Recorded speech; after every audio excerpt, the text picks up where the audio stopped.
Dieu a bomba qui commone ndeli loba mokileka moi parce azaki na molili ton lumière eyaka batu nyonso bazalaka surpris bazalaka étonné parce makambo asika lumière elaksaka nyonso ebombe eloko morote ndeli loba tina 22 au moins la séparation biloko mibale Galates 5 verset 19 et comment miboye or les œuvres de la chair tant ba lo ba chair donc c'est-à-dire nzoto séparation o nzamba mais biksa molimo nde e na lumière yomo na kata lumière o lilobe nango à une autre nuit te reprendre le jour en instruit un autre jour la nuit en donne connaissance à une autre nuit yango eza base balobi jour azopesa instruction na jour mosusu butu azopesa connaissance na butu mosusu lelo to parler sur les jours servir na chair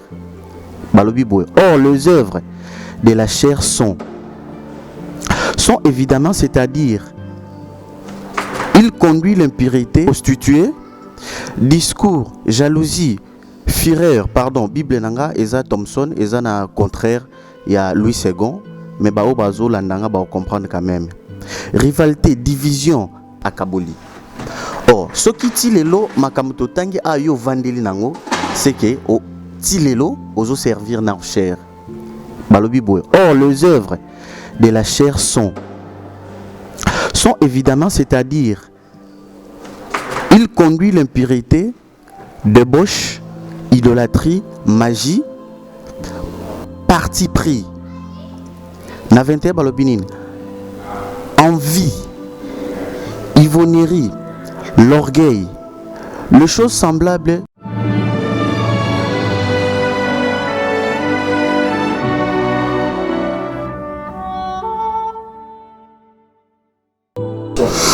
Mbote na baignon sobolandaka émission Liloba na Nzambe partout dans le monde entier où est sponsorisé na IPD TV Angola, c'est votre chaîne et accompagné à cabine na ba service nyonso au bozalaka nango, c'est votre humble serviteur Chiro Pezo Liso Banzambe mwana musa na bino toza pona opesa bino ba news o ko faire passer lelo concernant émission Liloba na Nzambe bosembo. J'aimerais bien ko saluer mobandisi ya makambo to vandeli awa donc message tozo pesa ya bisote to émission tozo sala mam tozo lobeleza ba famille na bisote mais mutu bapesaki makambo oyo azomemisa Nzambe kati ya mokili za prophète Konde Polo Dominique sa grandeur to pesi mbote place oza papa elongo na mama Marceline Safala bambote na yo et puis tokozanga te kopesa mbote na ba cordonnions au prophète a placé na ba pays ou na ba province ba diriger to bano premièrement na Angola to pesi mbote na Mosako Landu Levi Moté Jean Junior conseiller papo bambote to pesi mbote na Mosako Elvis elongo na Moté Théo biro nyonso to pesi bambote kimia na koli umela mabota nyonso.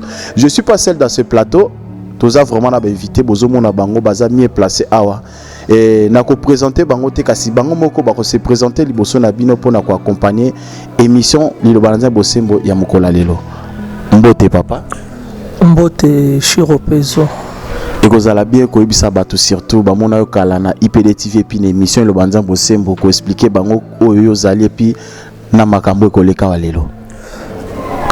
Naza Moté Yann Kilenda Yankolo, serviteur de l'église Liloba na Nzambe na kati ya Angola. To profiter pe to pesa merci na ban église Liloba na Nzambe nyonso na kati ya mokili pe na émission na biso Liloba na Nzambe bosembo. Merci beaucoup Mupanzi nanga bozomo na pe ndeko mususu azawa azaba bate ko se présenter liboso na bino bo comprendre azana ne pi musala ko sala arzanin. Amen. Amen. Et que vous allez bien présenter batu kombo na yo et puis expliquer bango oyo yo zali na kati église Liloba na Nzambe. Kombo nanga Jean-Jacques naza serviteur na église Liloba na Nzambe précisément na cellule ya Kamama. Vraiment na pesi libota nyonso mbote. Merci lisusu na invitation na bino kati na émission Liloba na Nzambe bosembo. Merci beaucoup na balandi nyonso émission Liloba na Nzambe bosembo. Émission na biso yango ebandi Liloba na Nzambe bosembo o epesa bino ba vérité pe ba véritable news o faire pasaka na ebité bandeko toza na bango awa tuko banda lisolo na biso pourtant eza penza mo ebelete tuko banda ko solo na bango ba ko expliquer biso makambu oyo baye nango et sans oublier dimanche ya lelo ba église nyonso esangani bongo na 11 de novembre bisika puis l'état organisé culte ya pe au culte da page pour na ko passer na élection na kimia alors ba nyonso bo accompagner ki biso na semaine bolanda ki bien comment elekaki mais tous on a invité na biso moi malobe kozala pa na bango ba expliquer biso nini ba ekolobela biso na mukola lelo.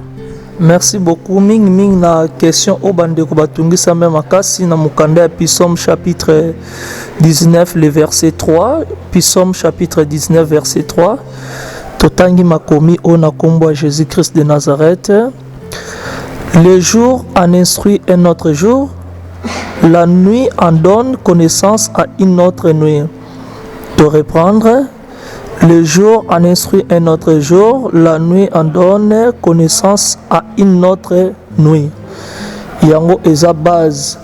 Balobi jour azope sa instruction na jour mosus, butu azope sa connaissance na butu mosus. Lelo to parler sur les jours et sur la nuit.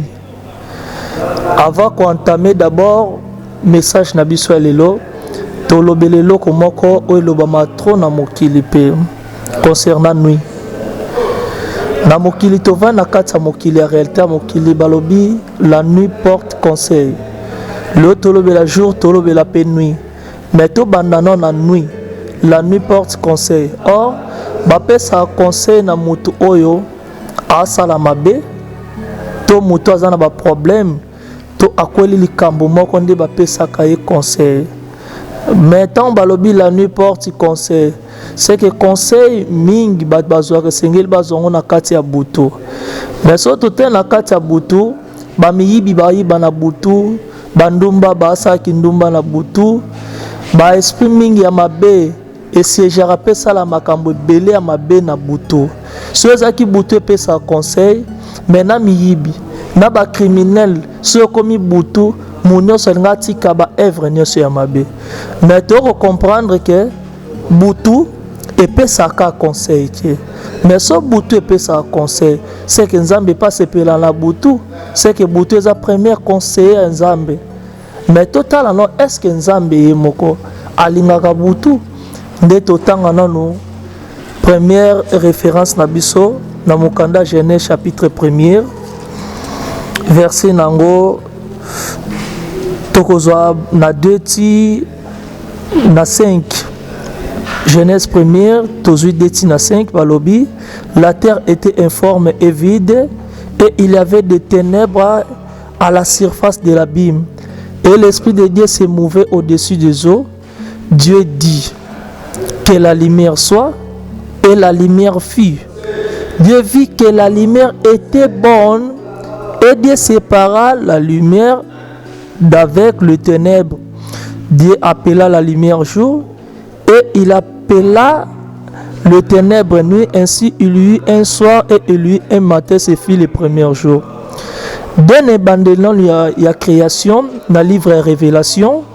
Tout le monde a kebabi Nzambe amona que lumière ezalaki bien.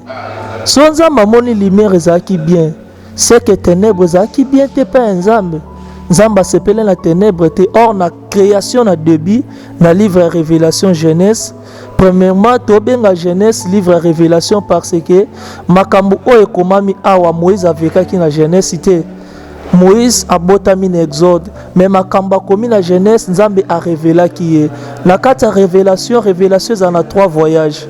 Et ça, le voyage, elle est passé, elle est présente et le futur. Nzambe la révélation, là, ça a passé, à quoi là, ça a présent, là, qui s'est futur. Awa babi Nzamba s'appelle la ténèbre, de a créé qui jour. C'est-à-dire, jour et que la ténèbre. Or que jour, pour te bien un jour, et ça grâce à la lumière. Lumière est outaka à partir à astre moko, astre ngo babengi ngo kombo ya soleil. Le soleil, ce qui apparaître, to bengi jour. Absence ya soleil, butu et quoi apparaître. Si quoi, et là quoi ça la différence wana, ya jour na nuit, et zaka soleil. Or que n'engue to mona séparation ya jour na nuit, et ça n'engue moko de symbole wana na li soleil ya ba âme. Tozana ba âme, ou ezovana na classe ya nuit, tozana ba âme sous ezovana na classe ya jour. Première classe eza classe ya nuit parce que nzambe tangaki akutaki nuit. Nde nzambe asepele na nuit asali deuxième classe. Classe ya lumière. Donc tous on a les enfants du ténèbre, na les enfants de la lumière. So biso toyambi Jésus-Christ de Nazareth, tous on a première classe ité ya butu, tous on a deuxième classe, classe o ya lumière. Or que classe ya lumière, lumière tous on va partir à astre moko babengi soleil, soleil ezo représenter justice. Ndeba komi na Michée chapitre 4 verset 2. Or moté la justice na kati ya mokili c'est Jésus-Christ de Nazareth. Yende a représenté soleil pour nabiso. Moto alandi Jésus-Christ de Nazareth nde ekomam na mokanda ya Jean chapitre 8 verset 12. Soto ko tanga ngo rapidement. Jean chapitre 8 le verset 12. Jean chapitre 8 le verset 12. Jésus a l'obiboye. Jésus leur parla de nouveau et dit: Je suis la lumière du monde. Celui qui me suit ne marchera pas dans le ténèbre, mais il aura la lumière de la vie. Jésus bimuto alande a marché na ténèbre. Te ténèbre obalobela a eza butu ote. Eza présence ya Satan. Na présence ya ba œuvre nyonso ya mabe. O esepelisa nzambe te. Donc moto o azolanda nzambe kotonga, kofinga, koboma, koyina ekovanda kati na ete division ekovanda kati na ete parce que eza molili. Moto alanda nzambe so biloko wana se vandi kati na ti lelo c'est que ozaka na première classe. Ata lelo so okufi molili ezipa yo pe omona miso ya nzambe te. Moto alanda nzambe esenga avant la lumière asa na amour. Même yabikelamu, même koyokela batuma, même ko supporter moto ata mabe ezali trop.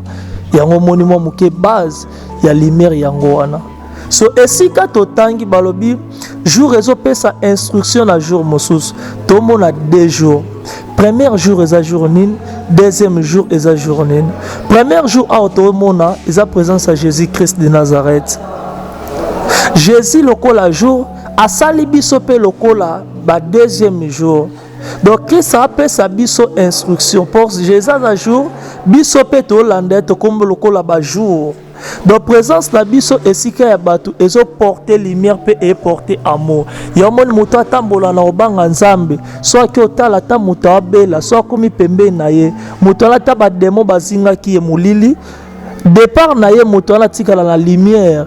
Guérison kota na kata nzota mutuana yango to sala appel pe na bana nzambe direct bato nyonso basambelaka na église o basambelaka na nuit bolongwa kuna eza église ya nzambe te eza première classe classe ya Satan o nzambe asepele nango te na ténèbre. Pour na Jean chapitre 9 verset 4 Christ alobi boye na kata makomi Jean chapitre 9 verset 4 Abi, il faut que je fasse tandis qu'il est jour les œuvres de celui qui m'a envoyé. La nuit vient où personne ne peut travailler. Mais pasteur azombi mabino bo sambela na butu. Ce qui mettre na biso Christ aboy siko bo sambela nani. Siko ba pasteur anande ba sambela na butu bongo basala mabe. Ba pasteur nyonso o basambela na butu baza contre Christ. To benga bango directement lokola ba antichrist. Parce que Christ akanga bandimi moko te ba ki osambela na butu. Christ ande ko solo na nzambe ye mona butu. Donc pasteur akotika ne bandimi akomo ke sambela ne mona butu eza normal. Pasteur a osambela na bandimi na butu te o campagne eza erreur. Bato nyonso basala ba campagne ya butu baza contre Christ. Merci. Ok, baino sobozo ko accompagner biso bolandi comment message ebimé pa ya moté ya nikilenda nkolo. C'est votre humble serviteur sur opezolu so banzambe moi la musana bino o bozola des mission le banzambe bosembo. Lokola moté ya nazuma loba lobi expliquer bino bolandi ba question tozongele si mapoto poser ba question na bisika o ya niati. Tozona malobe pa ya moté Jacques o se présenta ki ba balanda ki o balanda ki nino koko bakisa na makambo o ebimi et pas ya moté ya nikilenda nkolo. Vraiment merci beaucoup pour la parole. Alors je fais mon quoi prophétie. Donc ça dit au moins mon kili mobimba ndenge moté ya na pesa ki biso verset na Genèse. Surtout zongeli na Genèse 1er verset 4 kuna ba obini. Babi Dieu vit la lumière était bonne et il sépara la lumière et le ténèbre. omoni séparation eloko liboso oyo nzambe asali a séparer ce que tovandela na séparation omoni nzoto ya mutu eza na biloko misato mais mibale nde mutu ezalaka très important babi nzoto na molimo. Or eloko esalaka efe makasi ezalaka nzoto parce que mutu tanga botami ti ya kufa nyonso abando sala mamu na nzoto abando lesa nzoto. Or nzoto nde yango na nzamba séparaki donc babenga ngo butu nzamba séparé nzoto na molimo. Or atie siko séparation eza lokola invisible donc ça dit molimo atiango invisibilité moko ekoti wana. Alors tant par le bas je suis la lumière, c'est Jésus-Christ de Nazareth nde apporter lumière dans le monde entier. Tant que Jésus-Christ a apporté biso lumière, yemoko alobi je suis le chemin pour nanine, chemin pour conduire biso na vie éternelle. Donc moto alandi Jésus-Christ de Nazareth qui est lumière du monde nde amoni nzambe. Alors ti bato belé bozo sambela jusqu'à présent ozaka na misala ya butu. Alors comment est-ce que tu voyais ba misala ya butu? Pour toujours ka ba référence nde na uta koloba eza des séparations ya corps na esprit. Donc nzamba divisaki azui lumière atiango esprit parce que moni mutu tanga okufa corps etikala na mabele pe utaki na mabele mais esprit lokole utaka pa nzambe ndenge asali a séparer ka biloko mebale so botali na Bible aw abi étandi donc ça dit likolo na se. Or eloko utaki likolo ezanini eza molimo esprit nde utaki likolo utaka pa nzambe nzambe nde mutazambisi molimo wana. Alors tant mutu akokufa nzoto esali nini etikali na mabele o comprendre séparation wana donc nzamba séparer likolo na se a séparer molimo na nzoto siko losambo liloba eye ko basé na molimo. Alors yango batu belé baloba pourquoi liloba molimo parce que molimo nde côté utaki donc nzambe lokola séparaki biso pe losambo liloba moi to vanda vraiment mingi na nzoto ezate to vandi na molimo nde muteko bika.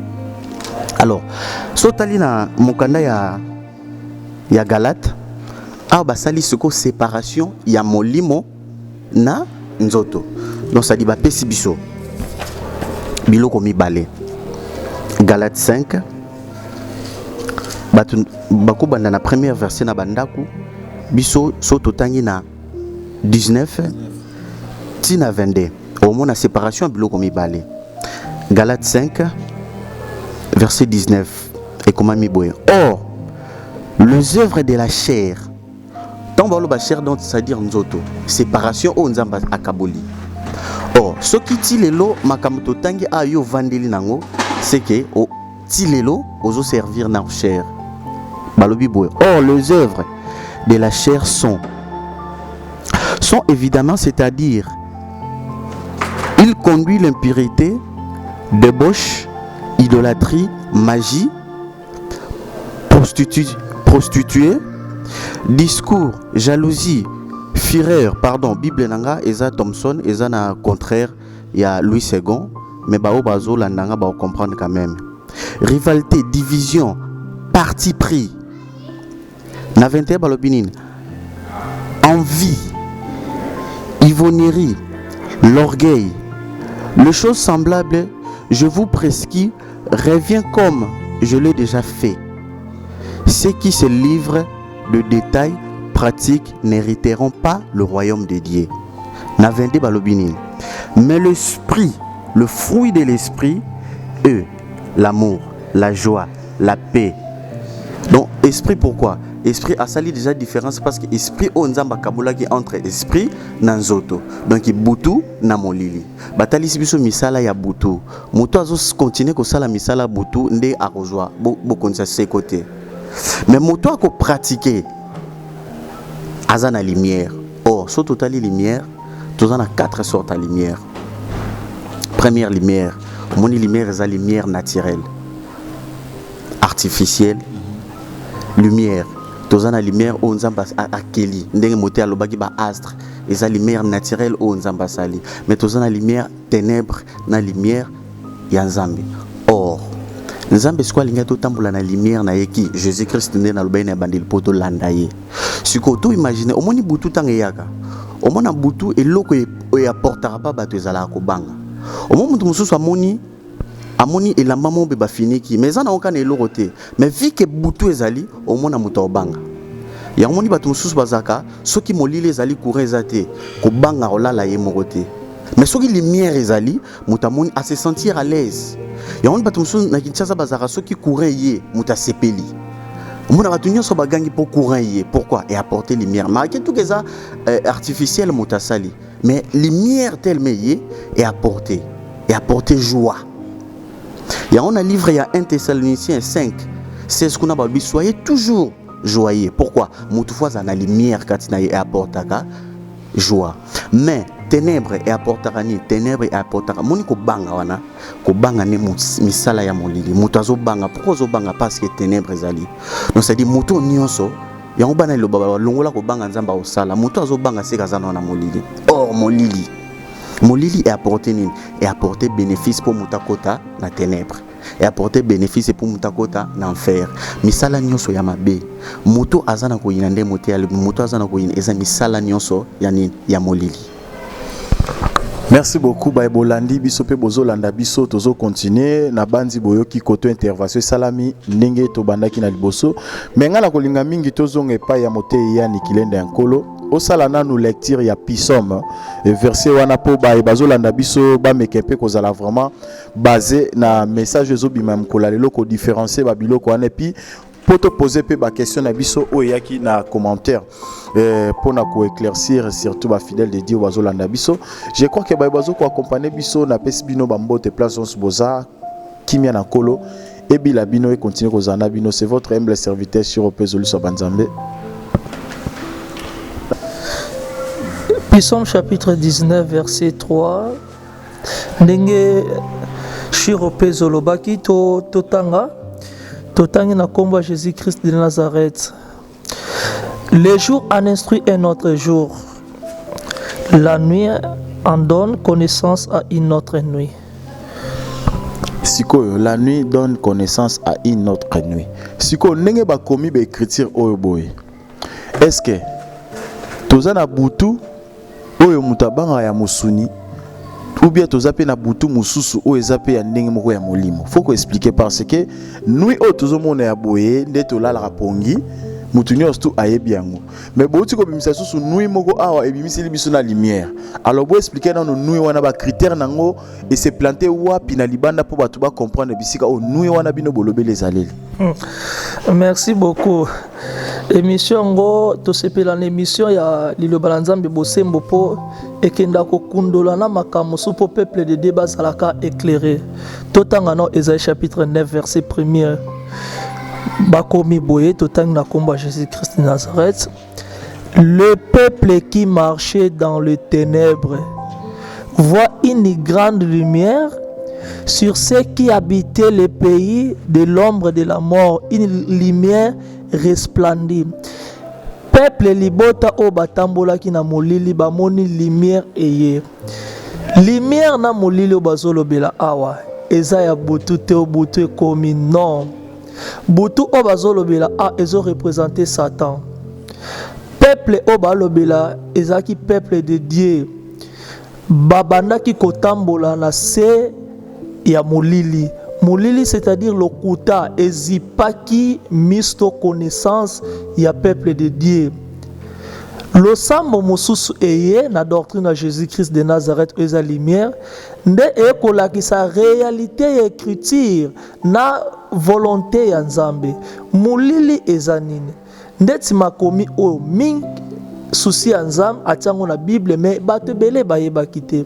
Yebisanga ndeti na Matthieu chapitre 6 tobantozongo na 27 ti na 31 Nzamba zoloba bosenga libala te bosenga kolia te boluka ya kolata te mebe église ezobenga bato baya kozwa libala rabio lobi nini pona libala rabio lobi nini pona nini nanga soki na moni mwasi na zemi na kobanga Nzambe eza molili ese po mutabanga Nzambe sengela mona mwasi aza na zemi eza molili mais lilobe koloba volonté ya nzambe souci ya nzambe eza bato basambela mpona yango te mpo eza molili nde mote Jacques alobi oyo nyonso eza ya molili eza lokola présence ya nzoto etikala na se ya mokili nzambe azali na mposa bato basambela mpo baluka royaume de cieux yango liloba ekoyela biso enseignement oyo ekobikisa nzoto te me ebikisa molimo molimo nde eye na lumière yomona kati ya lumière oyo liloba ye nango etie mpe lumière ntina écriture nde tina écriture atoyeba ye kombo ya nzambe te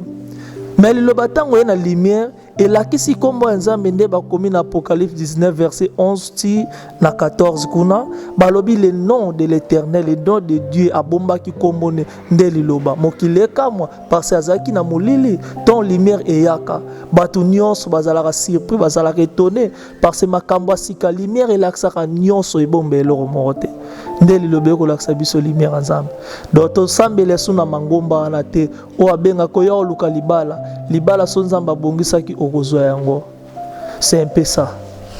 Merci beaucoup. Naibite mote Jacques soki okoki ko appuyer nini na makambo nyonso toti ko solola awa et puis naibite soki o souligner nini to soulever nini ya kobakisa na makambo ezozanga o tozo solola biso na bino. Ah, merci beaucoup. Omoni place mote ya na soulever ça point moko boye très important. Omoni tant la lumière. Alors, parfois, tu me comprendre pourquoi la lumière. Au moins, la Bible est autosimbi. Et la lumière. Pourquoi? Et la parole divine. Les Écritures saintes, c'est la lumière. Si la Bible est la lumière, surtout que nanda kwa nganga to mona Bible za, surtout que pas magicien to mona Bible za, bando qui peut passer la Bible. Quelle sorte de lumière est dans la Bible? Voilà, merci beaucoup. Prenons par exemple l'évangile. Tous les 4 évangiles, ils ont le belanani, Christ. L'évangile, ils ont le bela Christ. Christ, azamuto o yende muta amibengi lumière. Qui lui dans les ténèbres aye na mokili o zingelaki molile zingelaki mokili mobimba ye aye comme lumière qu'on s'est présenté. Alors so kena ndako nganga oromo na Bible. Bible oyo problème tozalaka nango interprétation. Bible zaka papier auto simbi toko boaka on pe na moto eziki. Mais ce qui est écrit awa komini babi toute écriture est inspirée de l'Éternel. Il est utile pour enseigner et pour convaincre. Pourquoi tu as convaincu le zéli de Dieu Oyo Omoni Jésus-Christ c'est le rôle à la lumière. Alors bah qui t'ont imité soyez mes imitateurs. Donc ça dit message à les anines. Motonionso il faut yéper à comme la lumière. Pourquoi? Parce que Jésus-Christ maître nabiso yéper azala qui lumière Oyo et bande kongenga. Totanga na makomi moto ya na souleva ki point moko boy alobi moto azo sala veiller moto azo sala lo sambo ya lokuta aza na ténèbres. Or na soulever point moko boy o pc ezalaka très important bato belé lelo ba jenaka. Or tant ozo gêner na mosuni na ebandeli toloba ki nyonso ya mosuni etikalaka ezana moto moko te a gêner pona molimo na ye amona bokonza likolo moto mo asala te surtout ni batu nyonso ba jenaka ayo so na gêner pona visa nange bima na gêner po bana nanga bazala bien mais bana batu mususu a gêner pona bango te ezana moto moko ta linga moto mususu azala malam. Or l'amour au Jésus-Christ est lumière wa yaki nango aimez-vous les uns et les autres. Donc linga moninga na yo ndenge yo moko milingaka balobi nini na titre nango Esaïe 58 verset 6 balobi vrai gêne. Tant balobi vrai gêne c'est que faux nango ndeza na likolo. Alors bato bazolanda biso na mandako ba tanga na première place na hotel ko lobane bandel mutu nyonso azo gêner pona nini pona bien matériel pona nzoto na ye. Or nzoto nde yango na nde butu. Or Jésus-Christ alobaki vrai gêne ndenge nzamba pesi na recommandation gêne wana eza pona nini eza pona molimo. Toza na gêne o ezo différencier molili na gêne ezo différencier éclairage. Voilà. Première gêne oyo ezo différencier eza gêne ya mosuni oyo mokili bazo sala. moto mosusu nde nalobi na ebandeli moto mosusu azosala gêne mpona ye omona mwa problème moko boye ezotungisa ye amoni ete problème mpona azwa solution nango ofuna asalela yango gêne ntango ozosala gêne obomi libumu nzala or bilei esalama mpo moto alia ntango yo obomi libumu nzala yango nzambe alobi bosala bagêne mpona bapasha mpona makambo ya bino or ye na verset 6 alobi nini alobi Isaïe 58 verset 6. Voici le jeûne auquel je prends plaisir. Détanche la chaîne de la méchanceté, déduis les liens de la joue, de la servitude, renvoie libre les opprimés, et qu'on le rompe de toute espèce de joug. Partage ton pain avec celui qui a faim. Voilà vrai jeûne. Et ramène à la maison le pauvre sans abri. Si tu vois un homme nu, couvre-le. Et ne te détourne pas de ton semblable. Alors ta lumière poindant comme l'aurore. Or, lumière. Il y a un monde qui m'a dit ta lumière. Pourquoi pas ta lumière? Moto azo ça la vraie gêne. Moto a côté na mo limo, babi lumière na ye et kongenga. Sikoyo au monde moté loka loba ki ba astre moni astre lokola moi soleil.